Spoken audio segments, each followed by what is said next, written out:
예수님께서 예루살렘에 나귀를 타고 입성하실 때 사람들이 종려나무 가지를 들고 환호했습니다. 그리고 그들이 외쳤던 말이 뭐죠? 호산나. 호산나 뜻이 무엇이에요? 우리를 구원하소서라는 뜻입니다. 주의 이름으로 오시는 이요, 다윗의 그 왕위로 오시는 진정한 우리의 구주시여, 우리를 구원해 주소서. 그렇게 기도를 하면서 외쳤습니다. 근데 여러분, 무엇으로부터 구원을 의미할까요? 그들이 외치는 그 구원은 세상의 악이죠. 그리고 그들이 구원받기를 원하는 그 간절한 외침 속에는 로마 제국의 압제가 있었겠죠. 그리고 그들이 로마 제국에 대한 태도가 다 또 자기들의 파벌에 따라서 아 전혀 달랐습니다. 그래서 그들이 우리를 구원해 달라고 할 때는 내가 생각과 전혀 다른 저런 분파, 저들의 악한 행위로부터, 저들의 잘못된 것부터 우리를 구원해 주세요, 이런 의미들이 있습니다. 그런데 여러분, 그들의 그 구원에 대한 절규, 저 세상의 악으로부터 구원해 달라는 그들의 절규는 절반밖에 되지 않습니다. 왜냐하면 더 심각한, 그들은 악을 직면하고 있는 걸 몰랐어요. 그게 뭐냐면 내면에 있는, 내 속에 있는 악입니다. 여러분, 악으로부터 구해달라고 할 때는 항상 우리는 외부를 생각하잖아요. 근데 여러분, 진짜 무서운 악은 내 속에 있는 악이죠. 그래서 이들은 호산나 다윗의 자손이 우리를 구원해 주세요, 악으로부터 구원해 주세요라고 했지만 실제로 이들은 악의 도구가 되고 예수님을 십자가 못 박으라고 소리를 지르고 절대적인 절망에 빠지게 됩니다. 그래서 여러분, 우리가 다만 악에서 구하시옵소서라는 그 의미가 뭔지, 도대체 무엇으로부터, 어떤 악으로부터 구해달라는지를 우리가 알지 못하면 우리는 악에서 구해달라고 하면서 실제로는 악에 점령당해 있는 모순에 빠질 수 있다는 거죠. 여러분, 어떻게 우리는 악으로부터 구원받을 수 있을까요? 그래서 첫 번째 가장 중요한 것 중에 하나가 악의 일상성에 대한 인식입니다. 악의 영향력에 대해서 우리가 깊이 한번 생각해 봐야 됩니다. 예수님께서 지금 제자들과 또 모든 백성들에게 너희는 기도할 때 이렇게 기도하라, 다만 악에서 구하시옵소서, 이렇게 한 이유가 뭐냐면 악의 영향력이 너무 세상에 편만해 있다는 거예요. 그 악은 우리가 생각하는 식으로 어떤 한 부류만이 아니에요. 특정 영역만이 아니에요. 여러분, 우리는 악인 할 때는 항상 악한 사람이 따로 있다고 생각하잖아요. 그런데 그렇지 않다는 거예요. 악은요, 우리 일상 속에, 우리의 생활 속에, 우리 내면과 외부에 항상 존재합니다. 여러분, 얼마나 이 악이 보편적으로 침범에 들어와 있는가. 우리가 마시는 공기, 마시는 물, 이게 악의 존재의 아주 특성을 잘 보여줍니다. 우리는 그냥 악 속에서 살고 있고 어쩌면 우리 자신이 악에 흡수되어 있는 거죠. 어느 정도 심각한가? 하나님을 떠난 타락한 세상은 악의 화신이 되어버렸습니다. 예를 들어서 창세기 보면 이런 말이 있습니다. 여호와께서 사람의 죄악이 세상에 가득함과 그의 마음으로 생각하는 모든 계획이 항상 악할 뿐임을 보시고. 여러분, 창세기 6장에 나와 있는 이 표현을 보시면요, 그냥 사람의 죄악이 세상에 가득하다는 거예요. 그런데 그 가득함이 어느 정도냐면 마음으로 생각하는 모든 계획이 항상 악할 뿐임을 보시고, 이렇게 이야기를 합니다. 결국은요, 이 세상의 악이라는 것은 너무너무 심각한데 공간적으로 인간의 사회와 또 우리 인간의 내부, 개인의 내부에 항상 넘쳐 흐르죠. 시간적으로 악은 항상이에요. 중단된 적이 없습니다. 그래서 우리의 안팎을 가득 채우고 있는 것이 악이다. 이 악의 항상성, 현존함, 이거를 직면하지 못하면요, 우리가 악에서 구해달라는 말을 할 때 우리는 진짜 심각한 악을 못 볼 수가 있다는 거죠. 여러분, 우린 자신에 대해서 예외라고 생각하면 안 돼요. 저도 마찬가지고 여러분도 마찬가지입니다. 예를 들어서 신약에서 예수님께 수제자로서 가장 높임을 받았던, 그리고 하루에 3,000명씩 구원했던 베드로는 어때요? 예수님께서 이래요. 사탄이 밀가부를 다루고 너를 청구한다. 너 사탄에게 잡혀먹고 악에 오염될 위험성이 있다라고 이야기했어요. 그래서 너 근신해서 깨어서 기도하라 그랬어요. 너 기도하지 않으면 너 악에 오염된다. 베드로는 뭐라 했어요? 주님, 다른 사람 다 주를 버릴지라도 나는 주와 함께 죽으러 가겠습니다. 아니다. 내가 너를 위해 기도했다. 베드로 괜찮습니다. 다른 사람이라 걱정하세요. 어떻게 해요? 베드로 예수님 부인하고 저주하고 완전히 무너져 내리잖아요. 여러분, 우리는요, 내가 얼마든지 악인이 될 수 있다는 것을 잊어서는 안 돼요. 악인은 저 사람이고 나는 아니야. 늘 그렇게 생각하기 때문에 지금 이 시대가 추워도 자신이 악해질 수 있다는 생각하지 않고 다른 사람만 악인이라고 이 갈등 사회가 됩니다.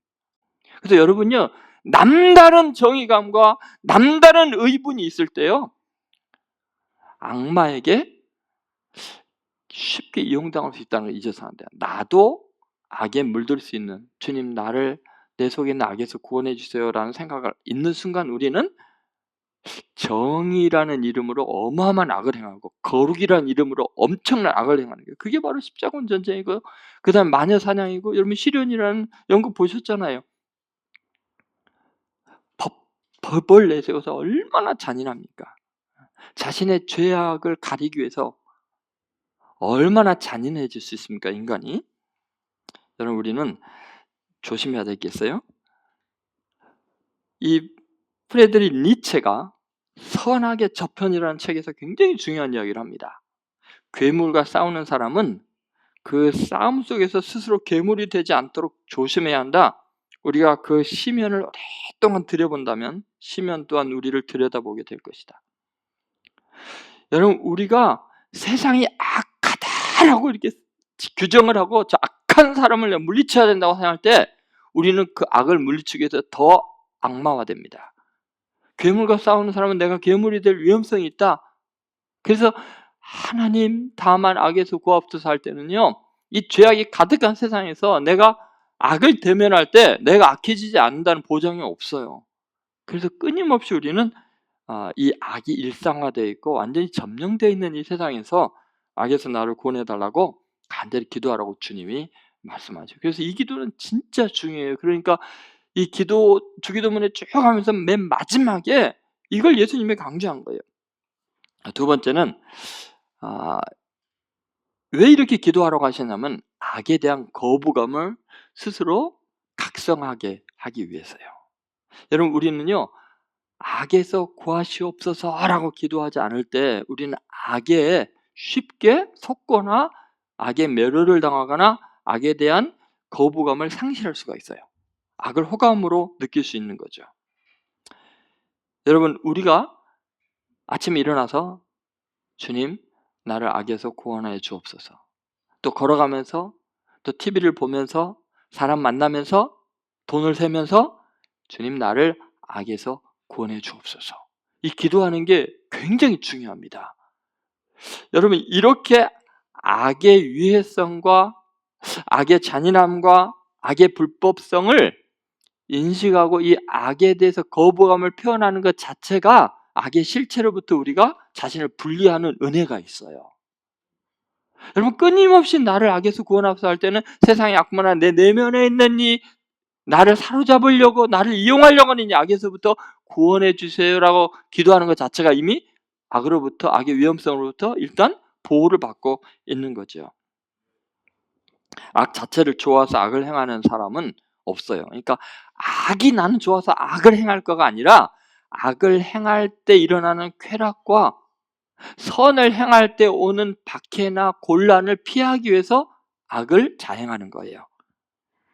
그런데 여러분, 그럼에도 불구하고 악에서 구해달라고 기도하는 것은 악에 대해서 우리가 그 쾌락에 유혹당하지 않고 내가 그 쾌락을 포기하고라도 악에서 구원받기를 원하는 마음을 가지라는 거예요.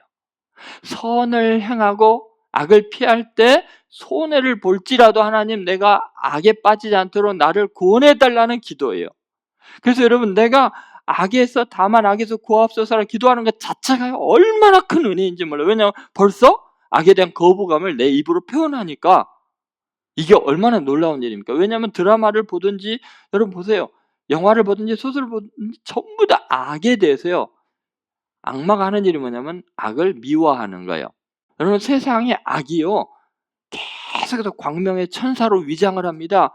그래서 악이 세상을 구원할 것처럼 더 도끼를 품어야 되고 악마화 되어야 이 세상이 잘못을 바로잡을 수 있다고 착각을 하는데, 그것은 오해입니다.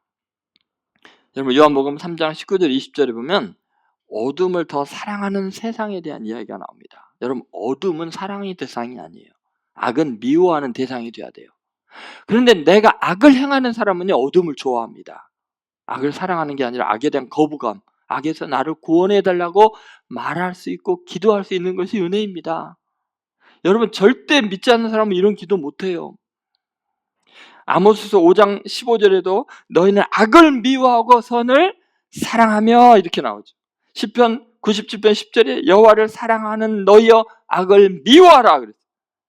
로마서 12장 9절에 악을 미워하고 선에 속하라 그랬어요. 잠언 8장 13절에 여호와를 경외하는 것은 악을 미워하는 것이니라. 여러분, 악을 미워할 수 있어요?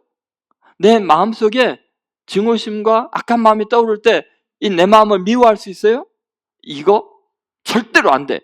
거부할 수 있어요? 거부감이 느껴져야 그리스도인이에요. 여러분, 우리가 선을 사랑하는 것만으로 악마의 유혹에서 피하기 힘들어요. 뭐까지 나가냐면 악에 대한 거부감이 있어야 돼요. 그 악의 죄는 너무 더러운 거야. 어떻게 이럴 수가 있을까? 여러분, 한 미국의 교장 선생님이 이런 말을 했어요. 나는 단지 선을 사랑하기만 하는 소년은 결코 신뢰하지 않습니다. 그가 악을 미워하는 것을 배울 때까지는 안심할 수가 없기 때문입니다. 여러분, 어때요? 선 좋아하시죠? 사랑 좋아하시죠? 근데 여러분이 그 정도까지가 아니라 악을 미워하는 단계까지 가야 돼요. 그러지 않으면 우리는 악에 대한 거부감이 없으면 언제든지 악과 친해지거든요. 그래서 이렇게 기도하는 게 은혜죠. 너무나 많은 사람들이 악에 대한 환상을 갖고 있는데 그걸 깨뜨려야 돼요. 악은 악일 뿐이에요. 절대 가까이에서는 안 돼요. 그래서 여러분, 중요한 게 뭐냐면 사회적인 가치체계 붕괴에서 오는 악의 영향력으로부터 우리가 구원받아야 될 뿐만 아니라 내 내면으로부터 일어나고 있는 이 악으로부터도 우리는 구원해달라고 기도해야 되는 거예요. 그러니까 사회적인 악에 대해서 거부감을 느끼는 만큼 내 내면 속에 있는 악에 대한 거부감을 느낄 수 있다면, 어떤 욕망이 일어날 때, 쾌락을 추구하고자 할 때 여기서 하나님의 말씀에 어긋나면 이건 악이다, 사탄을 물러가라 하면서 내 자신을 책망할 수 있어야 되는 거예요. 예를 들어 러시아의 표트르 대제가 이런 말을 했어요. 나는 러시아 일국을 다스릴지는 알지만 내 마음은 다스리지 못한다. 여러분, 내 속에서 일어나는 악은 황제도 다스리기가 힘들어요. 그래서 마음에서 모락모락 올라오는 악한 내 생각을 다스리도록 주기도문은 미리 차단시키고 그 악에 대한 거부감을, 다만 악에서 구하옵소서. 이게 그렇게 중요한 겁니다. 여러분, 주의를 오늘 어땠어요? 이 날씨가 이렇게 추고 비도 부슬부슬 오는데 어떻게 이 자리에 왔어요? 날씨가 좋으면 산으로 가고자 하는 악마 유혹이 있죠. 산으로 들러. 날씨가 좋으면 집에서 유튜브로 그냥 보고자 하는 유혹이 있고. 여러분, 대단하시네요. 악에 대한 거부감. 사탄을 물러가라. 추워도 비가 와도 피곤해도 난 주의 전으로 간다. 뭐 그게 바로 다만 악에서 구하옵소서, 그런 거 아니겠어요? 여러분 보세요. 일주일 빠지고 2주일 빠져보세요. 속에요 온갖 악의 가시가 덤불이 가득해갖고요, 삶 강팍해지고 그 주간 삶이 엉망이 됩니다. 그렇게 한 달 빠져보세요. 완전히 내가요 얼굴 자체가 악마가 돼 있습니다. 그러니까 이제 몇 달 지나면 교회 오기가 힘들어지죠. 왜요? 자기가 봐도 자기 얼굴이 이상하거든. 여러분, 세상 법에서 음란하고 간음한 것이 죄가 아니라고 이야기를 하잖아요. 세상 사람들 다 그렇게 즐기잖아요. 그래도 나는 하나님의 말씀 앞에서 악에 대한 거부감이 있어야 되고 더럽고 추한 거야. 하나님은 거룩하신 분인데 나는 하나님의 백성인데 보는 것, 들리는 것, 환경이 온통 악으로 음란함으로 가득해도 세상 법이 그거 죄 아니다 해도 악에 대한 거부감이 있어야 돼요. 우리 그리스도인들은 너무너무나 거룩해요. 내 아버지가 거룩하니 나도 거룩하지. 세상 법이 죄가 아니라고 해도 그거에 대한 거부감이 느껴져야 그게 정상적인 그리스도인이에요. 그래서 여러분 주기도문을 매 무시로 외워야 돼요. 그것이 악에 대한 거부감을 주는 놀라운 하나님의 은혜인 줄로 믿습니다. 자, 마지막 세 번째 이런 거죠. 악에서 구원받는 길이 뭐냐는 거예요. 여러분 예수님께서 친히 악에서 구원해달라고 기도하신 것은 기도하라고 하는 이유가 뭐겠어요? 내 힘으로 결단으로 악에서 빠져나올 힘이 없기 때문에 늪에 빠진 사람이 자기 힘으로 허우적거려서 더 빠지듯이 악이 편만한 세상 가운데 살면서 내 힘으로 안 돼요. 구원의 밧줄이 필요한 거예요. 그래서 기도하라는 거예요. 예수님이 구원할 수 있어요. 여러분 악에서 구원하는 것은 정의의 실현 측면에서 본다면 반드시 악을 행했으면 죄에 대한 대가를 치러야 돼요. 어떻게 구원할 수 있어요? 내가 죄를 지었는데 죄의 값을 어떻게 치르겠어요? 예수님께서는요 악한 사람들을 멸함으로 악에서 구원할 수 없는 걸 알아요. 왜요? 악인을 멸하는 것으로 세상을 구원한다면 살아남을 사람이 있어요? 없어요? 없어요. 의인은 없나니 하나도 없다. 다 치우쳐 악에 빠졌다고 했으니까 예수님은 어떻게 우리를 악에서 구원하냐면요 그 악을 멸해서 구원하는 게 아니라 악의 대가를 치러주는 거예요. 예수님이 우리가 저지른 죄악에 대해서 충분히 대가를 치르기 위해서 영생이신 그분이 흠과 티가 없는 보배로운 피를 흘려서 우리의 죄값을 우리 대신 죽으시는 거예요. 그리고 그 죽으시는 그분의 공로를 믿고 내 죄를 잡아가고 예수님을 내 구주로 믿고 주님이 내 죄를 위해서 피값을 치러주신 거 감사합니다. 예수님을 믿습니다고 영접하는 사람은 악에서 구원을 받는 거예요. 끊임없이 십자가를 붙들고 이 십자가의 사건이 내 모든 악에서 나를 구원했습니다. 내 죄를 용서했습니다. 그래서 여러분 악에서 구원할 때는요 완벽한 정의가 실현된 거예요. 희생의 십자가를 통해서. 그런데 여러분 만약에 우리가 생각하고 세상 사람들이 말하는데 악을 진멸해서 악을 이길 수 있다고 하면 악을 진멸하는 과정이 더 큰 악이에요. 여러분 시련이라는 연구에서 그렇잖아요. 악을 직면, 악마를 제거하기 위해서 법을 동원해서 수많은 사람을 죽여요. 그럼 더 큰 악이죠. 법을 통해서 정의를 실현하겠다 하다 보니까 죄 없는 사람들 더 많이 죽여요. 여러분 절대로요 악은 또 다른 악으로 제거되지 않아요. 악이 증폭됩니다. 그래서 여러분 개인과 사회 악을 씻는 방법이 뭐냐면 희생적인 십자가의 사랑, 선밖에 없어요. 여러분 악을 이기는 방법은요 십자가의 선밖에 없는 거예요.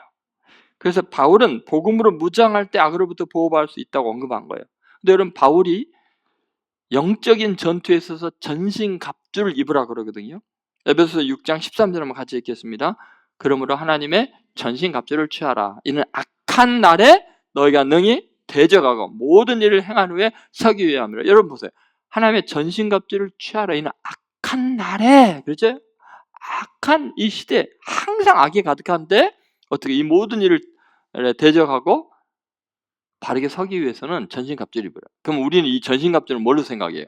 칼과 뭐 창과 뭐 폭탄과 뭐 이래서 악을 완전히 진멸하고 생각하는데 천만의 말씀입니다. 복음으로 신을 신고 구원의 투구를 쓰고 의의 흉배를 붙이고. 여러분 보세요. 바울이 말하는 악을 이기는 완전 무장은 뭐냐면 복음입니다. 십자가의 사랑이고 우리의 믿음이고 성령의 충만함입니다. 여러분 믿습니까? 그래서 여러분 악이 횡행할 때요 절대로 우리는 세속적인 무기로 세상 사람들이 하는 방식으로 더 악해져 갖고 악을 무너뜨리는 거 없어요. 악을 이기는 것은 악을 부끄럽게 하는 거예요. 악을 이길 수 있는 유일한 길은 십자가의 희생처럼 선으로 악을 이기는 길밖에 없다는 것을 여러분 잊지 않아야 돼요. 예수님의 악에 대한 승리는 늘 한결같았습니다. 자기를 부인하고 저주하는 제자들을 위해서 기도했고요. 십자가에 못 박으러 소리 지르는 그 백성들을 불쌍히 여기셨고, 자기를 십자가에 못 박도 넘겨준 자와 채찍질하고 그 고통스럽게 벌거벗겨 놓고 조롱을 하는 그들을 위해서 예수님이 이렇게 반응하셨어요. 내가 천군 천사를 동원해서 한순간 일순간에 이 악을 제거하리라 하지 않으셨어요. 어떻게 했어요? 아버지, 저들의 죄를 사하여 주옵소서. 자기들이 하는 일을 알지 못함이니이다. 왜냐하면 그들은 선을 행한다고 생각해요. 하나님을 위해서 그 일을 행한다고 생각하고 제국을 위해서 그 일을 행한다고 생각하거든요. 그런데 여러분, 그들의 악을 이기는 유일한 방법은요, 십자가의 사랑이었고 용서였어요. 선으로만 악을 이길 수가 있어요. 여러분, 스데반도 생각해 보세요. 자기를 돌로 치려고 달려오는 그 강폭한 무리들을 바라보면서 돌에 맞아 죽어가면서 내 영을 아버지 손에 부탁합니다 하고서 뭐라 그랬어요? 이 죄를 저들에게 돌리지 마십시오. 자기들이 하는 일을 알지 못함이니이다. 그래서 그 모든 걸 주도했던 가장 잔혹한 바리새인 이 사울, 이 바울이라는 청년이 빛을 본 거예요. 가장 잔인한 냉혹한 악 속에서 끝까지 선을 보이고 사랑을 보여주고 용서를 선포하는 스데반을 보고서 충격을 받아서 악이 기초부터 흔들리는 거예요. 자신의 분노와 증오심이 부끄러워지기 시작하는 거죠. 그러면서 다메섹 도상에 들어가니까 자기가 잡으려고 했던 아나니아가 자기가 폐인이 돼서 누워있는데 찾아와서 형제 사울아 끌어안으면서 성령께서 너 눈을 뜨게 하신다. 너는 하나님의 일꾼이다 하면서 완전히 그 선 앞에서 원수를 형제로 부르고 끝까지 선대하는 그리스도인들 앞에서 완전히 무너져서 즉시로 일어나서 예수가 구주이다라고 증거하면서 악이 완전히 선으로 바뀌어버리잖아요. 여러분 그랬잖아요. 원래 악인이 있는 게 아니고 하나님께서 멀어지면 선인이 악인이 되는 거잖아요.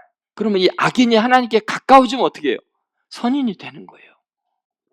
악이 가득한 세상에서 다만 악에서 구하옵소서 할 때 내 가족, 내 이웃, 내 직원들 구원해야죠. 하나님 나를 구원하듯이 저들도 악에서 구원해 주옵소서. 그래서 다음 주가 그 기회입니다. 제가 1년에 딱 2번 전하는 복음의 진리예요. 여러분 꼭 다만 악에서 구하옵소서.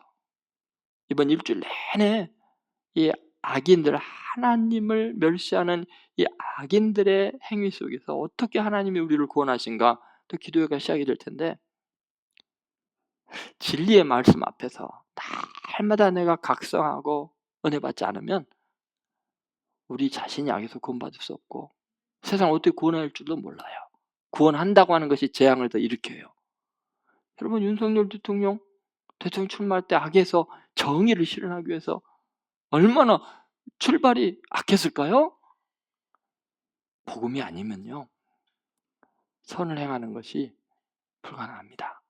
여러분 꼭 한 명 한 명을 구원해서 하나님의 나라가 임하고 우리 모두 함께 악에서 구원받아 천국의 백성들로 이 땅에서 진정한 정의와 사랑을 이루는 위대한 하나님의 나라 대한민국 되기를 간절히 축원합니다.